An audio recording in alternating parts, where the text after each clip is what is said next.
Alsya Subandono sebut berawal hanya iseng cek tes pack. Artis Alyssa Subandono diketahui baru saja melahirkan anak ketiganya. Alyssa Subandono mengisahkan proses mulai dari kehamilan hingga proses persalinan anak ketiganya. Menurut pengakuan Alsya Subandono, berawal dari iseng menggunakan tes pack dirinya tak menyangka akan dikaruniai anak lagi. Kami kan memang ada pemeriksaan kesehatan rutin, terus saya iseng aja, cek pakai tes pack. Mungkin itu yang disebut naluri seorang ibu kali ya, tiba-tiba ada keinginan beli tes pack. Enggak ngangka juga sih bakal garis 2, ucap Alsya Subandono.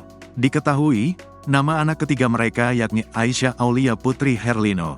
Rupanya, Alyssa sempat mengalami kesakitan pada perut bagian bawahnya. Beruntung, kondisinya baik-baik saja tetapi ingin segera dilakukan persalinan. Kehadiran bayi cantik tersebut membuat Dude turut senang. Pasalnya, ia pun tak menyangka akan dikaruniai anak lagi. Wajah anak ketiga Alyssa Subandono dan Dude Harlino banjir pujian cantik. Anak ketiga pasangan Alyssa Subandono dan Dude Harlino tersebut diberi nama Aisyah Aulia Putri Harlino. Warganet banyak yang menyebut anak perempuan Alyssa Subandono itu mirip dengan ayahnya, Dude Harlino.